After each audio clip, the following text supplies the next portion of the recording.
Hello, everybody, and welcome to another episode of Venture Vitals, which is a Celestinus podcast, a podcast about all health tech, medtech, data, startups, interoperability, what's next in healthcare, what's the next big thing. It's for everybody who either wants or is working on a startup in the health arena or is an investor and perhaps would like to invest and bet on the right horse. And it's my pleasure to, together with Evgeny, to welcome today Marco and Jonas from ROOK Startup, a Celestinus from 2024 spring batch.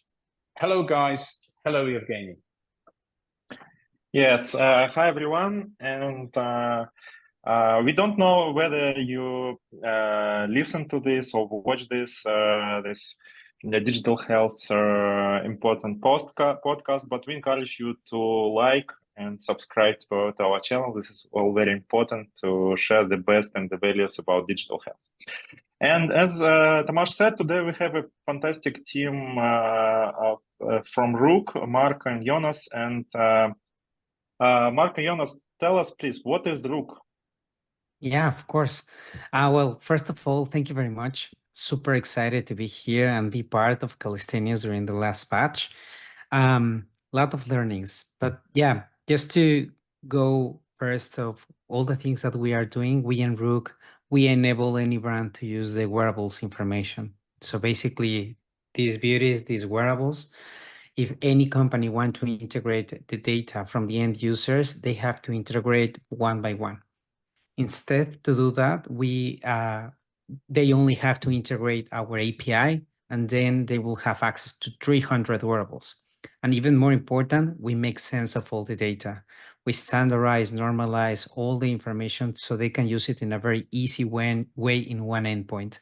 So we are an API solution, and it's great. It's great. Yeah, this sounds easy. So currently, if you can notice, I have two wearables. So this AirPods and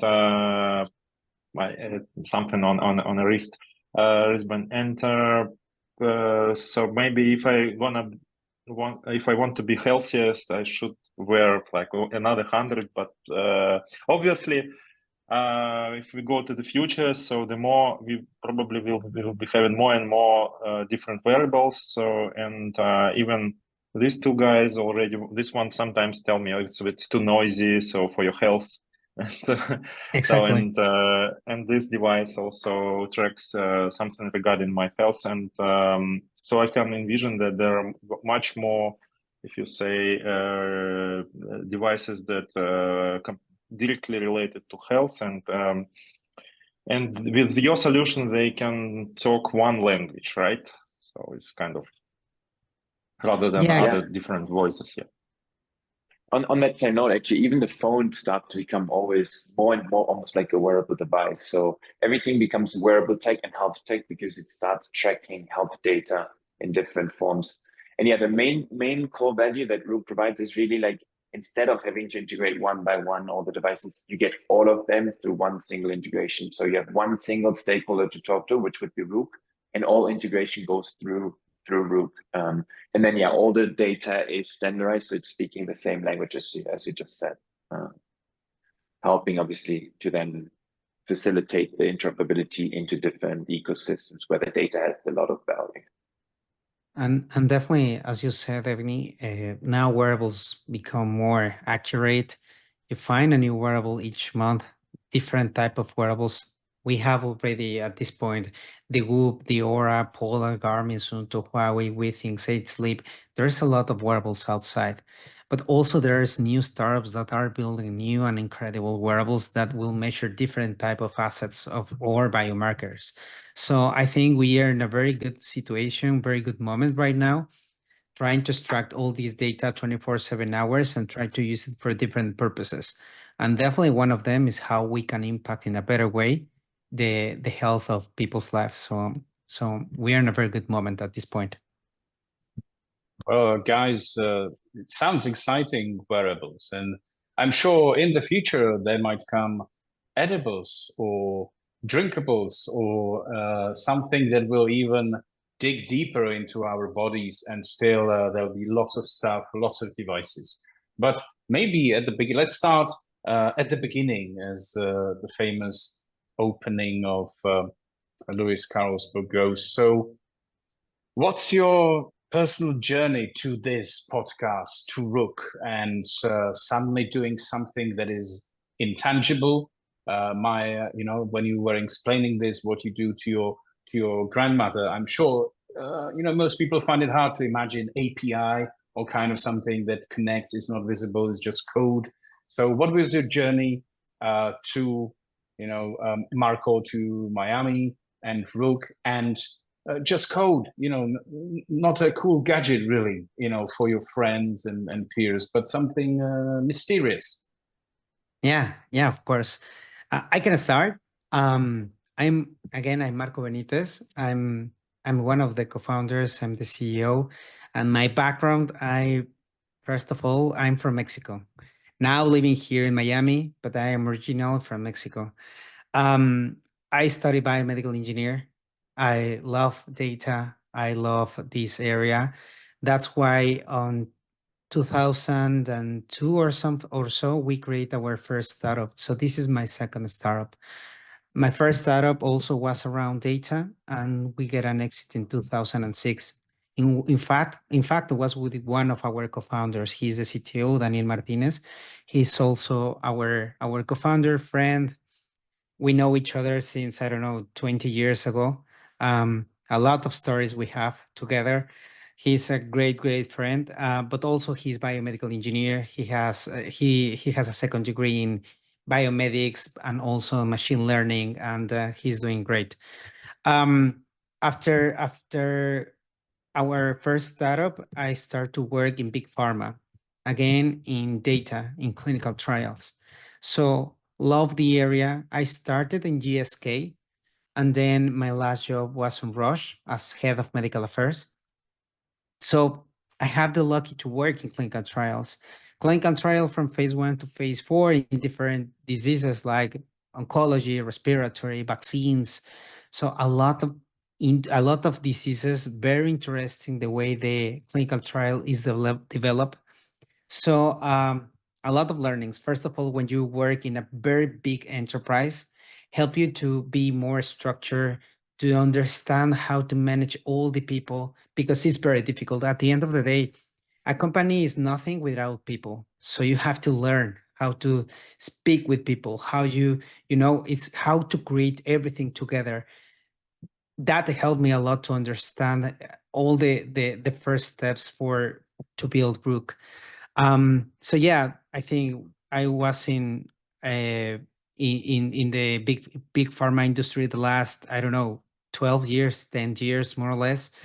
And again, surprisingly, when you have a lot of data, you can create things, but even more important, you can improve people's lives.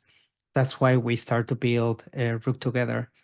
And also my passion is I'm a sport guy. My background I'm Taekwondo guy for Latin America. So love the boxing, the Taekwondo, all these, contact sports. It's my passion. So yeah, now here in ROOK, building this great ecosystem. And yeah, Jonas, your turn. Yeah. Jonas, COO here at ROOK, born and raised in Germany. My background has been in the startup world, so I've never been through that kind of corporate journey. I started out with a startup in the fitness tech space out of Amsterdam. We opened operations down in Colombia and sold from there to the US market. That kind of started off my journey through Latin America. So I've been spending the last 9-10 years in Latin America. Came down first to Colombia. With that startup, I then joined as first hire another startup, again in the fitness tech space, this time out of Peru, and for the Latin American market. So we were bringing the solution to the Latin American market, expanding across Chile, Argentina, and then eventually as well Mexico. And when we opened offices in Mexico and I moved to Mexico, I had the chance to meet Marco and Dan and the other guys. So we got to know each other in Mexico City back in the time. And after getting to know each other for about like 2 years, we then decided to build ROOK together. So we started out of Mexico City, but today we're a C Corp Delaware company headquartered in Miami. We still have the team split a little bit between the US and Latin America. So we have mostly the tech and product team sitting down in Latin America, while the market-facing team around marketing, sales, and growth operations we're building out in the US. And to come back a little bit to the question around like why something so abstract, why is something such an intangible product? We actually started out with a different solution in the fitness tech space again, and it was a real-time heart rate checking solution. So we had our own hardware device, even like heart rate monitors you would put on the chest, you would put on the arm for group fitness classes. So you would go into a group fitness class, you put on that hardware sensor, and then on a big screen, you can see your heart rate, your intensity zone, your effort that you applied during that fitness class. And the coach could guide you, we could build competitions, etc. And at one point we said, okay, we have to change something here. Like we can't use our own hardware. Everyone has already a Garmin, an Apple Watch, a Whoop on their wrist. Why should they use yet another hardware device just for heart rate tracking? And that's when we started to integrate into that SaaS product different devices and figure out this wearable market is super, super fragmented. And then started solving that for our own product. And then suddenly someone was knocking on the door outside of fitness, companies in insurance, companies in health. And we're like, how did you become so wearable agnostic? Like, what did you do to be able to sync the data from all these devices and deal with all these different APIs and SDKs and integrations?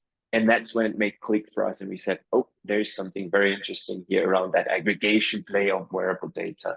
And that then eventually through accelerator programs and iterations and mentoring and a lot of back and forth eventually ended up being our new business model and product that we've been building the last 2 years now. And that's what we today know as ROOK. So no sexy device, just a sexy API. That's a great point, great story. And another question is, you mentioned all these countries like Germany, Colombia, Mexico, and now you're in the United States. All the team, like you, at least 3 people, yes, friends. How come? So why US? And could you tell me? So should we all go to there? Yeah. No, definitely. I think it was a natural step for our API. US, it's a huge market in terms of everything: health system, insurance, fitness. There is a lot of things happening at the same time here in the US. And our first clients came from the US, which for us also was very surprising. Definitely we have in our minds to came to the US, but again, I think the accelerator was like the couple of clients at the very beginning we have. So that's why we start to move here, and we saw a lot of interest from companies here in the US. But even though that our main market is the US, also we have different type of clients from all over the places, because we are HIPAA, GDPR compliant. We have clients in Europe, but also in Latin America because of our language, and also because we have, the same culture over there. So again, for us was very easy to have not only the US as the first industry, the first place to came to with our solution, but also Europe and Latin America. But again, US, it's very interesting. There's a lot of things to do. At the end of the day, it's very important to find ways to impact in a very positive way the end user's health. So we have here good partnerships. We have all of our investors, mainly, not all of them, but some of our investors are based here in the US, which that also help us a lot to understand more the market that we are targeting. Maybe I don't know, Jonas. Sorry. Yeah, I just wanted to ask Jonas, what was the biggest challenge in starting a startup or relocating from Germany to wherever, Colombia, Mexico, and now currently in the US? Maybe there are some other guys and startups that are told the same thing. If you want to make it, you need to relocate to the US, and provided you have no kids and families and mortgages and stuff, it's quite a viable option. But maybe you could give some valuable lessons to those that just want to move to Silicon Valley or East Coast, West Coast. Also, Miami sounds great, but so far I have not heard it from here from Central Europe. Like such a suggestion, go to Miami. So maybe you could share some lessons. I know Jonas is not in Miami, but in California. So maybe you could share, both of you, some thinking behind it and some lessons from actually setting up a presence in the US. Yeah, I mean, for me, it's easy. I don't have family. I don't have kids, so that makes it easier. Mark can tell a bit more about how it is to move with the whole family. I mean, in my personal journey, I had the opportunity, obviously, to things through the startup world to move a lot. So from Germany to Amsterdam to Colombia, Peru, Mexico City, and then the US right now. In this journey in particular, now with ROOK, we had the opportunity to move from Mexico into the US, which is obviously kind of like a big move in terms of culture, because there is a shock between coming from Latin American country with the US and having those combinations of like people from both sides. But generally speaking, I think it's the right move for most of the startups, especially from Latin America, that want to have a more international presence, just because there's obviously plenty of opportunity being in the US, be it from the investor side, acceleration programs, just the whole ecosystem is a lot more developed. And then for us, Miami was a very logical next step, because Miami is very Latino friendly and it's a very good kind of soft landing space. So there's a few places in the US, obviously, that are huge ecosystems for startups. The one thing that stood out for us was Miami and the Florida ecosystem was it's very Latino friendly. So having a mixed team of Latinos and people from the US, Miami was just a great place for us to get started. And then we do have some clients down in Latin America, plus kind of internationally through the like in the European market. So Miami is kind of this interesting melting hub, and especially after the pandemic or throughout the pandemic, Miami just got so accelerated on that startup track. It's like super exciting. It's a very vibrant ecosystem. We get people from all over the world, and then a lot of Europeans that came to Miami, a lot of the Spanish people, a lot of like the Latin American. Obviously, we always say Miami is the capital of Latin America, right? So it's been just a really good kind of soft landing spot for us. But yeah, it comes with challenges always. Like relocating comes with challenges from the legal perspective, opening the company in the US, setting up bank accounts, making eventually even a flip. So we did a flip. We closed the Mexican entity and we moved everything to the US entity so that it's all centralized on that C Corp Delaware that we have, which is obviously important for investors from the US, because they don't like to invest into companies that then have subsidiaries in other countries outside maybe of the US. So it comes with its challenges, but it has many positive benefits. So always would recommend that. On a personal journey, it's always interesting. Obviously, changing countries and building something new is just super great as well. And Marco can share a bit more how that is with like moving with the whole family. That's for sure more stressful than what I had to do. No. I mean, life is a challenge, and we are very, very happy, very excited to live here in Miami. Miami, it's like a very, as Jonas said before, it's very Latin American friendly, but not only with Latin America. I can say that it's a very multicultural, people here. You can find everything. And it's the door for Latin America, it's the door for the US market, it's the door for European market. So you find here in Miami a lot of companies from Europe, from the US, of course, from Latin America. That mix helps a lot to build a very good ecosystem. Something also that happened during the pandemic is all the people from New York came to the US, sorry, to Miami, and then from California moved also to Miami. So the ecosystem is growing so much right now. Miami, I can tell you, is very hot, and it's growing the VC, the investment, and everything. So a lot of founders, a lot of investments, a lot of we have Messi here, we have all these big players in sports games. So it's growing in a very good way, and that impact to have a quality of life here. You have very good places to live. US is very expensive. There's no doubt about that. However, it's very interesting how it's growing the complete ecosystem, and you find very good talent people here also. So I think it was a very good move from our side. And yeah, moving with kids and with my spouse was very, as always, it's challenging. The first year is the most difficult one. However, we are super happy. It's plenty of different kind of things.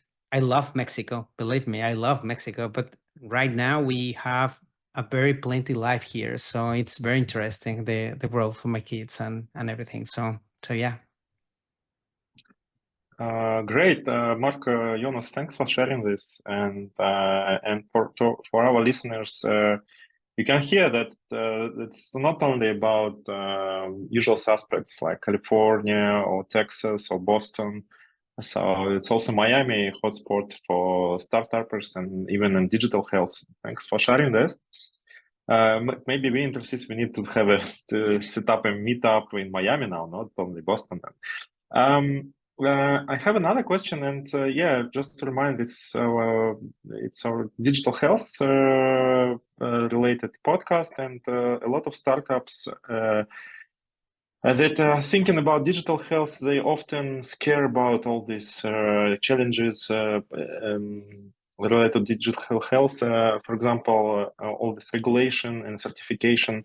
And the United States is obviously FDA, which scares a lot. And could you please share if you faced, if do you need FDA in your startup, and if yes, how was your journey?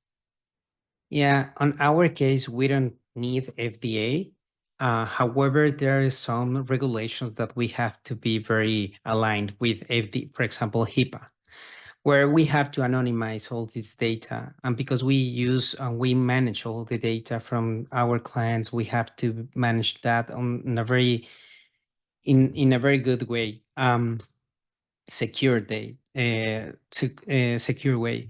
So definitely, I can tell you it's challenging for any startup that have to accomplish with all the regulations, because there is a lot outside. Of course, you have HIPAA, but you have SOC 2, you have GDPR, which is also challenging. So I can tell you that it's important. It's super important because it's how we secure the data from our clients. So it's not easy. It's not easy. The way we develop the way we are doing this is with partnerships that we have in place. We came from different accelerator programs with different advisors, and some of them already have this background on security. So they start to help us on how to build our product on top of these regulations. Then when you start to raise money, that helps you also to bring, companies, partnerships, and start to help more to all the process, to have the process in place and deliver the data the way we have to. So it's a process. I can tell you it's not something around one thing. I believe it's too many things at the same time. As we say, as always, bring the smartest people to the table, and then we can figure out the next steps. That's the best way to move forward. It's bringing the best people you can, and then you build everything. Jonas, I'm sure Jonas want to, yeah. Just to add a little bit here. So obviously in the digital health space, regulations might be a little bit more strict than in other verticals. So being mindful of that when you start in that space is very important, because timelines can become a little bit longer, right? In terms of the product needs to have certain kind of security measurements. There has to be ways to encrypt the data, de-identify the data, etc. There's a lot of different barriers that have to be overcome that make just the whole development process of a product in the digital health space a lot longer. So I think it's just important to be mindful of these things. And as more you know and are aware of what needs to happen, and that's what Marco just said, right? We had great advisors, mentors, and a lot of help, even outsource solutions, third parties that we've worked with that help us become HIPAA, GDPR compliant, etc. As more as you are aware of what needs to happen, you can obviously plan for this. But this has an effect on all aspects of the startup, because longer development cycles means it needs more money. You need more money in the beginning to build out the product. It requires more time to go to market. You might face a lot of more challenges when it comes to particular regulations or needs of companies in different geographic locations, even that then require dedicated servers, and the data is not allowed to travel to certain regions, etc. So like it definitely comes with a lot of challenges. But if as more as you can be aware of these different aspects, the better you can prepare, and that goes from fundraising to sales cycle, go to market side, to then the actual product development, etc. Because it does have an effect or an impact on all fronts for sure. Yeah. So, guys, I'm just thinking about this. If I am like a big wheel, like Apple or Samsung or Garmin, and suddenly I get a call from Marco, Jonas, hey, can we connect you? Have this API, please. We just want to make business out of the data you generate. Is that something that is, easy? They said yes. We can provide you with anything. How do you find working with those large, corporations, asking them, please allow us to connect to our new startup? Has that been very smooth, easy? Have you had to work on that for years or months, or do you know someone who works there? What's the me personally, I might be like kind of intimidated. Me, nobody, suddenly, working in partnership with the big names. Have you had such issues, or or was that very natural for you to just walk in and say, please, I'm your future, basically? Maybe I can start.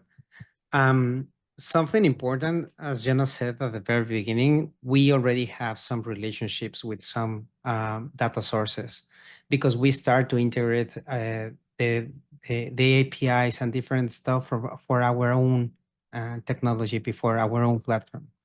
So definitely at the very beginning, it's challenging because you have to navigate through all this information that you can find in the web. And of course, there is some data sources that they have an API available. So the only thing you have to do is integrate that information in your own platform.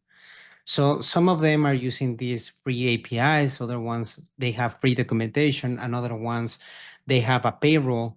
So there's a different ways how you can use and start to build on top of what these providers already have. Of course, there is some data sources that also you have to build a relationship with them, and try to tell them why you are extracting the data from, or trying to extract the data from those devices.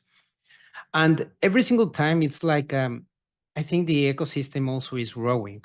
These devices are trying to open more source, because some of them want that this type of enterprises or companies are alive to use the data, because they are more like manufacturers. They are hardware creators rather than data scientist companies.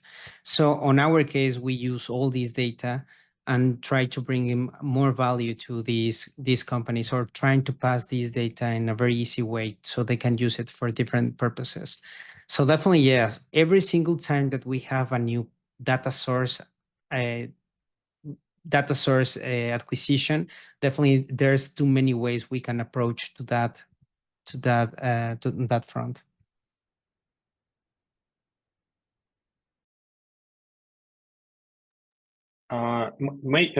Marco, Jonas, maybe I will follow up this question. How do you find new customers? What is your maybe go-to-market way? It's again very challenging question for almost every digital health that are like B2B. Because you mentioned relationships, you mentioned some partnerships. So what do you think is important in this business to be successful, to actually to find customers? Maybe you can share some experience. Yeah, so the go-to-market mix that we have is, as I said, it's a mix for sure. So we have different angles of how we approach this. I think the ones that most stand out for us is we work a lot with channel partnerships. So companies that already have a certain reach in the industry and that work already with many of the potential digital health platforms or companies that could benefit from our solution. These channel partnerships could be development agencies, for example. So we work a lot with product development agencies. And whenever there's a company in the digital health space coming to them, asking for wearable integration, wearable aggregation, then they can plug ROOK into the equation and there's kind of like a revenue share commission model in place. Channel partnerships with companies in the interoperability space. So InterSystems for sure comes to mind, right? Like InterSystems, we're super, super excited for like this journey that we have ahead now with InterSystems, starting to work with InterSystems and through InterSystems reaching more of the potential clients of ours. We've done similar with other companies in that field, from Health Gorilla to Healthy. There's interoperability players in that space that we have been working with and that helped us get to potential client of ours. And then obviously the mix comes with going to the right events, so health tech events, being part of networking groups and discussion groups, be it on LinkedIn or like on this like Health Tech Nerds, which is a great group for like a Slack community. It's just building that kind of thought leadership around what we do as well, and like positioning us in all these different channels and positioning. And then just the normal, right? Like Google Ads. We get a lot of interesting inbound traffic by now as well, just by positioning us around wearable data aggregation, wearable data integration, wearable API. If you would Google these terms, you would find ROOK today. So all that in its mix together is what is kind of getting us in front of the right people today. Yeah. Jonas and Marco, maybe let's get into trouble, shall we? So I want to ask, what's your current biggest challenge? When I speak to startuppers, they usually either say it's people or money. Oh, maybe like product market fit. We don't think we are in line with where future is taking the world. So let me ask you, what's your biggest challenge at the moment? Does it fit into those columns, or is it something entirely different? Or are you one of those, we have no challenges at all, we just, ride the wave? Hopefully that would be true. Yeah, we are a startup. We are always with a lot of challenges and troubles, and no, I can tell you definitely find the correct people. It's something very, very difficult. Even though that we have a great team, we don't have a lot of turnover. No, turnover is correct. Yeah. We have a great team. We are 20-ish, 22-ish people working together. The last, I don't know, 3 years or so, working all together. So it's very difficult to build a culture. And nowadays that everyone is remote, it's even more challenging, because before we have an office and we can build a relationship, everything together, and it's easier. However, right now it's completely different, because you have to build trust in people that you only met in a video call. I think the last hires, we didn't have, like, until now, if I remember well, we don't have any in-person meeting yet. So however, build this type of culture, it's very difficult, but it's something that you have to navigate. I can tell you that people, it's the most important thing, and it's always challenging to bring great people to the table. And we are looking always and searching for these people every single time that we can. So yeah, as Jonas said, it's always, how do you say it, Jonas? Always pitching, always hiring? No, something like that? Always pitching, always hiring. Yeah. Yeah. I think that's obviously two main challenges every startup faces. We always need more funding. That's a truth. It's a very complex product, which requires a lot of funding in order to build out the product, improve the product. So funding is always top of mind for us. Hiring, finding the right talent is always top of mind. And then you mentioned that in the beginning, Tomasz. It's a very intangible product that we have, like an API security solution. What does that even mean? Explaining this well and really understanding also where in that value chain is ROOK fitting in is very challenging, because we always say like ROOK is part of the solution to a problem, but ROOK is never the full solution to a problem. I could repeat that in one more time and a little bit slower maybe, but like it's like we're just a little piece of the value chain. So maybe there's really great digital health startups coming to market that solve for massive problems in the obesity field, or like in any of the chronic condition management. And wearable data aggregation integration might be a fundamental piece of that new product, but ROOK only does that little piece. So like explaining, well, where does ROOK really fit into the value composition for other companies in that field? Sometimes it's very challenging. But yeah, it's an exciting challenge at the same time, because it allows us to play many different offerings, be part of health systems, but EHRs, but digital health startups, but we can play in the insurance tech space. Like this very, very interesting field that we're in. And this API SDK model is something that then can scale very, very interestingly, which is fun. That's why also we are fans of InterSystems. To be very honest, it's how you explain it. It's very difficult to pitch InterSystems for us. At least for me, it's very difficult to say in one word all the things that you can do in InterSystem, but also the way the people that it's inside, how they are so proud of all the things that are building. When we were 2 weeks or 3 weeks ago on the global summit, for us was very interesting to learn more about InterSystem and the people that it's inside of InterSystem. The culture that InterSystems has is amazing. And believe me, I came from different enterprises and I never saw that before. And it's like everyone, I don't know, was a great community of all the developers working together and trying to build something different and chatting with you all, hey, you can do this with the data, and now we can build that, and you only need this cloud and, pass information through whatever, right?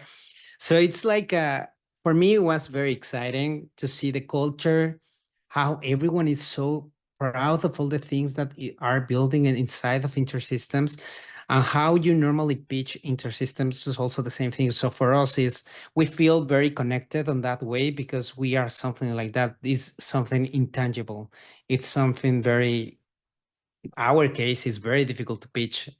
Now we are more comfortable, but at the very beginning was like, okay, how we are going to pitch what we are building, because we are a code. That's it. We are a code, we are implementing this, we have already all these wearables, then we have to make sense, but not everyone is going to understand this. When we pitch at the very beginning with different investors was a mess. All of them was like, what the hell are you talking about? I don't know what you are doing. So it was very difficult, was very, very difficult. But now we feel very different, but however, it's a process.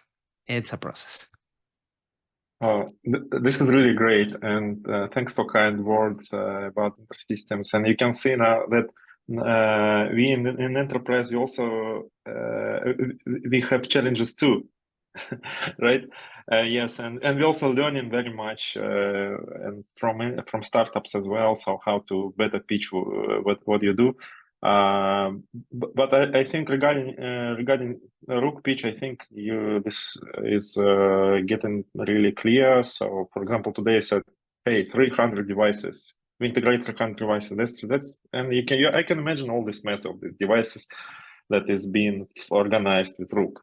Yeah. So this is great. And Jonas, you mentioned that you can constantly like pitching and fundraising. So now I refer to investors part of our audience. So I believe they are there, and let's please share to them. Are you raising now? And if you need fundraising, and actually another question is, what is your exit plan? Right? Yeah. So yeah, I can start share? yeah, of course. I can start with the fundraising part. Yeah, we are raising 1 million right now, which we already have 750K already committed. So we are in the last chunk. So it's just available the 250,000. We are very excited. At the end of the day, we are building something very interesting with the data. So we are using this investment for that front. And yeah, everyone who can be interested, please let us know. We will be more than happy to have a call and yeah, and to show you more what we are building. And in terms of exit, definitely on ours, we have an idea that could be like an acquisition for the type of company that we are. Definitely, we are playing the long game, and we are building something interesting for different type of industries. However, we can see an acquisition at some point from a big company that want to integrate all these wearables on one side and focus all the efforts, because we already have the structure to do this. So that's the easy way to say it. Yeah, a good reference actually for the exit strategy. Mhm. A similar company in that field that we're in is Human API. So they paved a little bit the way of this API aggregation play in healthcare and insurance.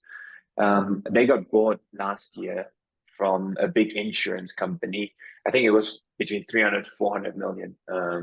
Our ambition is obviously surpassing what Human API paved the way for, and we want to go a bit bigger. But that's, yeah, very likely a bigger insurance company, a bigger interoperability player, maybe an electronic health records company. That's kind of like the most potential kind of acquirer of something that we are doing further down the road. Well, guys, I'm sure you have tens, hundreds of other investors by the time we finish speaking. Of course, I'm actually thinking about would you accept like a 10K from me as an angel just to be part of this wave? Of course.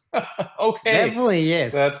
Yeah, we'll Welcome talk on after board. the podcast. But I'm when I see you again and think about the product, it's just amazing. And as Europe might be on track for you quite soon, I'm happy to prepare the ground and make it a success worldwide. But my question right now is, people like to think about the future. Usually, people are afraid of the future because it's the unknown. It means change. It means I might not be in the same shape for that world that is to come. And my question is, what do you expect? Like in 5 years, that's the usual horizon. What's gonna happen in the arena of wearables and health tech and health data and the way they actually also lead our lives? Some people actually rely on the data to tell them what to do. They can't decide for themselves, but we outsource this. Tell me what to do. Tell me what I should do. Should I stand up, go for a run, do nothing, eat this, eat that? What is your vision of the future 5 years from now? Is it going to be? Are we going to be managed by data and artificial intelligence, which is data again and algorithms, or is there something else awaiting us behind the corner? Yeah, definitely. This is a very interesting topic. We are fans of the predictive, preventive. Everything about prevention is where we love to be, because at the end of the day, are decisions that make you a better person. It's a decision today if you want to take a donut or take a complete breakfast with a couple of eggs and your coffee or whatever. But it's only one decision that will make you a different type of person in the future. So decisions today are going to impact in your future. So definitely having good habits and everything, that's where we want to impact, to try to predict, try to make this type of preventions. That's why we are also fans of Medicine 3.0, which is everything around prevention. And definitely the future came with artificial intelligence. All this data now is the moment to make sense of all this information that we have outside, that is from different places. Now to put everything in one place is the most important thing, and try to do something with that information. And again, that comes with prevention and that with prediction. If you take this decision today, will impact you in the future in that way. So I can tell you that this is something that we are living right now. We start to see this type of applications, this type of platforms, or even with your doctor. You will go with your physician, with your doctor, and try to help you in some way. They can tell you, hey, if you take this decision, will impact you in this in your future. So definitely, it's all around make the correct decision today, with all the information that we have from different type of people, from, that's all around this type of things in the future. And just to add a little bit, I think we're really at this exciting point where we have all the wearable devices. We will get more devices. More of these devices become FDA cleared, so they become medical devices. And the beauty of these devices, we have 24/7 data. So we have continuous data coming in. And this paired with now that we have CPT codes moving towards reimbursable services for prediction, prevention, early detection, this all in its mix together is just super exciting for us, because that's then opening the doors for like a real medicine 3.0, where we have prevention as the key cornerstone in our healthcare system and not reactive kind of healthcare. And I think wearable data is just of tremendous value on that front, on that early prediction, prevention, condition management, because there is no other device that will generate 24/7 health data. And then with these new intelligence that we're starting to feel like all what's happening right now with AI is just in its baby steps almost still. Like there's so much more still to come. So now pairing 24/7 data, which gets medical device level accuracy with that intelligence of AI, that's a massive opportunity in terms of really impacting positive in people's lives. And we're super pumped about that. Yeah. Super, super excited. Yes, Marco, Jonas, thank you so much. To be honest, I was hoping that we will have the interview without any question about AI, but we did it. So, but anyway, this was an amazing interview, and could you maybe share with our audience, for those that are like entrepreneurs that are thinking, or maybe just team just formed, that are thinking to launch a startup, obviously in digital health, and could you share your advice of not why go, but the advice what they need to have if they don't have it, just don't even start. I mean, something. Could you please share something that is really important for a startup to go forward, and that is super important in a entrepreneur journey? I'm going to kick us off on this one. You need to have a high tolerance for frustrations, a very high tolerance for frustrations. If you can't accept frustrations, if every frustration is leading you a downward path, don't even start. I think that's the first one from my end. Quick interruption. Should you live in Miami then just to tolerate it better? Because, when I see you guys, I cannot imagine any like frustration. So, yeah, but thanks. That's important. From my side is just do it. Do the step, because everyone is doing like vision, dreaming, and vision without execution is nothing. So go ahead and do it. That's it. And then just to add one other one, I think we talked about it before, right? Marco mentioned team, and every investor would always look for team.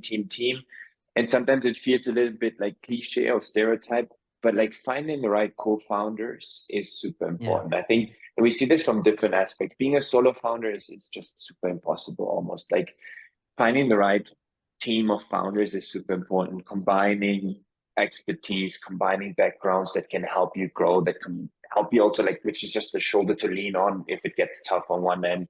It's just super important. So finding the right co-founders to get things started, and then mixing that up with a lot of perseverance, discipline, high level of tolerance for frustration, but a big ambitious goal and dream. and like that teamwork spirit between the founders, I think that's kind of like the mix then that you need, or that it needs to get at least like from step to step. And then as most steps you do, you find a lot of answers you haven't had in the beginning. That's always the thing. Keep Well, moving. guys, it definitely is a journey. It's a way we can all serve. And I have to admit and agree with Evgeny that you don't seem stressed at all. So it seems you have turned pretty professional, because it's one of the key abilities, to convey, it's just happiness and bliss. And we all know that startup life is just fighting unexpected turns of events that always come in the wrongest of possible moments. And I'm sure our listeners, digital health startup founders, as well as investors, angels, VCs, today they got the hook from ROOK, if I may use this obvious hook. Probably you get lots of exclamations like this one, but I was looking just for a nice and poetic way to end our interview, which has come to an end. It is sad. I could spend ages chatting with you. I'm sure Evgeny the same. But please don't forget to send me the contract for angel investors, the term sheet, and let's talk about that after we finish recording podcast. So, Evgeny, now your turn to wave and say goodbye, and perhaps also ask people to hit the subscribe button. I don't know if there is a subscribe button, but all YouTubers and TikTokers use that, so I'm sure there must be one somewhere. Yeah, there's always a like button everywhere, so please don't hesitate to like this podcast. And also, as you could see, there's please we have some angel investment going on, and please don't hesitate to look at this information below in description and hit your angel investment button to ROOK. Yes, and thank you. A lot of thanks to Marco and Jonas, and clearly you are advertisement of entrepreneurship in digital health. So even all the frustration and all these challenges, they just make you look better and healthier. And we wish, with all the audience, we wish you luck in your journey, and we invite everyone to follow this digital health entrepreneurship and also invest in amazing, innovative digital health startups. Thanks so much for having us. Excellent. Thank you very much. All Bye, right. guys. Thank you.